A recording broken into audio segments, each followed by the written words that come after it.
जब बाबा के पास वतन में गई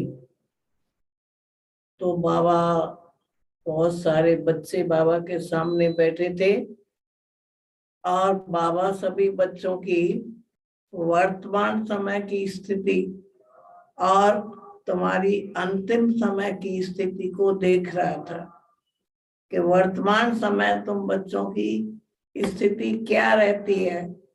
तो कहा उसकी दिनचर्या को बाबा देख रहे थे। तो बाबा ने कहा कि अब तुम्हारी जो स्थिति है वो अंतिम समय की स्थिति से बहुत दूर है, इसीलिए तुमको अंतिम स्थिति बनाने के लिए पुरुषार्थ करना चाहिए। बाबा ने कहा कि अंत समय कौन सी स्थिति होगी? कर्मातीत।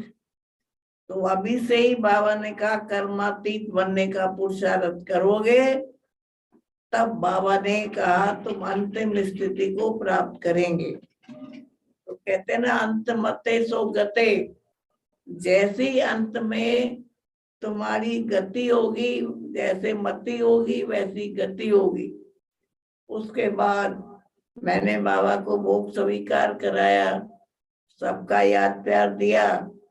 जिन जिन्होंने भोग लगाया था उनका बाबा को खास याद दिया, बाबा ने भी सबको याद प्यार दिया।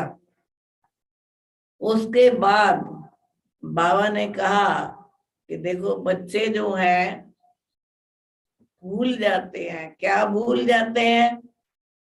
कहा सबसे पहले तुम मंत्र को भूल जाते हो। तुम्हारा सबसे पहला मंत्र कौन सा है? मन मना भव। दूसरा मंत्र कौन सा है? मनुष्य से देवता बनना। तो कहा जब मंत्र को भूल जाते हो और क्या भूल जाते हो? यंत्र को भी भूल जाते हो। यंत्र मतलब बाबा की जो श्रीमत है उसको भी भूल जाते हो। इस भूल के कारण तुम कई गलतियां करते हो, विस्मृति में आ जाते हो, विक्रम करते हो। तो बाबा ने सुनाया अगर तुम मंत्र और यंत्र यानी श्रीमत को याद रखो तो बाबा ने कहा फिर कोई अंतर नहीं होगा। लेकिन अगर मंत्र को याद तो रखते हो परंतु उसका प्रैक्टिकल स्वरूप नहीं है। जब याद में बैठते हो तो महामंत्र याद रहता है, फिर जब कार्य व्यवहार में जाते हो फिर भूल जाते हो। बाबा ने कहा कि भक्ति मार्ग में भी मंत्र का जाप करते हैं और जो भगत लोग होते हैं उनको कहते हैं मंत्र को नहीं भूलना। अगर मंत्र को भूलेंगे तो गुरु से दूर चले जाएंगे। इसी डर के मारे वो भगत लोग जो है मंत्र को कभी भूलते नहीं है। कहा तुमको डर तो नहीं है, तुम तो बाबा के बच्चे हो, डरने की बात नहीं है। परंतु बाबा ने कहा जो महामंत्र तुमको दिया है और बाबा ने कहा जो श्रीमत दी है इसको भूलने से तुम्हारा प्रैक्टिकल स्वरूप में अंतर पड़ जाता है।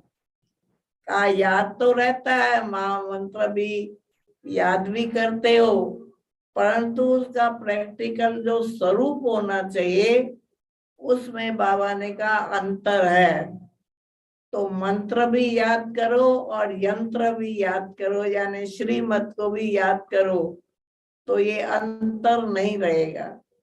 बाबा ने कहा अमृत वेले महामंत्र याद करो तो सोचो मैं गॉडली स्टूडेंट हूँ, मैं बाबा का गॉडली स्टूडेंट हूँ। पढ़ाई पर पूरा अटेंशन रखो, का उस समय इधर उधर के संकल्पों में मत जाओ। लेकिन बाबा ने कहा मंत्र का स्वरूप बिल्कुल तुमको याद होना चाहिए। मंत्र का अर्थ क्या है वो तो तुम जानते हो। फिर बाबा ने कहा जब कारोबार में जाते हो तो ट्रस्टी बन के काम करो, गृहस्थी बन जाते हो अगर ट्रस्टी बन के काम करोगे तो वो स्वरूप तुम्हारा वैसा रहेगा, ट्रस्टीपन का न्यारा। लेकिन बाबा ने कहा जब गृहस्थी के बजाय ट्रस्टी बन के कार्य करते हो तो अपना प्रैक्टिकल स्वरूप भूल जाते हो। फिर बाबा ने कहा कि जो भी कार्य करो, जिस समय भी जो कार्य करते हो, वैसा प्रैक्टिकल रूप धारण करो। बाबा ने कहा जैसे भक्ति मार्ग में मंदिर में भी देखा होगा कि भिन्न भिन्न समय पर जो जड़ मूर्तियां होती है उसका भी भिन्न भिन्न ड्रेस दिखाते हैं, स्वरूप दिखाते हैं। तो कहा ये यादगार तुम्हारी है, जिस समय जैसा कार्य करते हो वैसा स्वरूप धारण करो। कभी स्वरूप बन जाओ, कभी प्रेम स्वरूप बन जाओ, कभी शक्ति स्वरूप बन जाओ। तो कहा उसी रूप के अनुसार प्रैक्टिकल में वो रूप धारण करके फिर वो कार्य करो। तो कहा कि स्वरूप तो याद तुमको रहता है परंतु प्रैक्टिकल स्वरूप नहीं है। इसीलिए बाबा ने कहा कि तुम बच्चों को इसका अटेंशन रखने की बहुत जरूरत है। फिर मैंने बाबा को सुनाया कि बाबा आज हमारी मीठी दीदी का दिन है। आज के दिन दीदी ने अपना ये व्यक्त शरीर छोड़ के अव्यक्त रूप धारण किया। तो दादी हमारी दीदी जो थी हमारी, वो सारी दिल्ली की हेड थी। विशेष उसकी सबसे बड़ी धारणा क्या थी? एक तो वो नंबर 1 स्टूडेंट थी, मुरली कभी मिस नहीं करती थी, सबसे पहले क्लास में आती थी, पॉइंट्स लिखती थी, उसके क्वेश्चन बनाती थी, फिर क्वेश्चन टीचर्स से पूछती थी। तो देखती थी कि टीचर्स कितना अटेंशन से मुरली सुनते हैं। और उसको बाबा के साथ बहुत ही रूहानी स्नेह था और बाबा के हर बात को फॉलो करती थी। जो बाबा कहे हाँ जी ना जी कभी नहीं करती थी। तो दीदी का जो व्यवहार था, दीदी की जो बोल था, उसके अंदर इतनी पावर थी कि जो वो हमको शिक्षाएं देती थी उसकी हम पालना करते थे। और दीदी हरेक का बहुत ध्यान रखती थी और उनको वो समझानी देती थी। विशेष रूप की धारणा की बहुत अच्छी क्लासेस कराती थी, जिसके कारण हम लोगों की धारणा में भी फर्क आता था।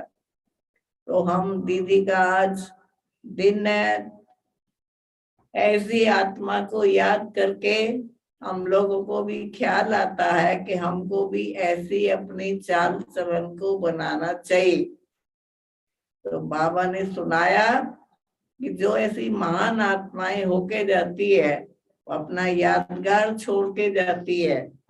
तो वो अपना यादगार छोड़ के गई है, जो उसकी चाल थी, चलन थी, व्यवहार था, बोल था। तो कहा उस सब चीजों को तुम याद करते हो तो फॉलो करो। बाप को तो फॉलो करना ही करना है, परंतु इन बड़ी दादियों को भी फॉलो करना है, क्योंकि आपको भी सेवा करनी है और सेवा करते करते अटेंशन देना है। का जो अटेंशन नहीं देते हैं उनमें फिर आलिस और अलबेलापन आ जाता है। जिसमें भी अटेंशन की कमी होगी उसमें आलिस और अलबेलापन जरूर होगा।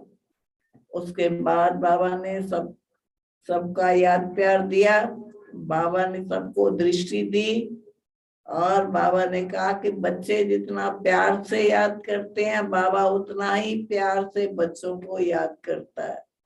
उसके बाद बाबा ने छुट्टी दे दी।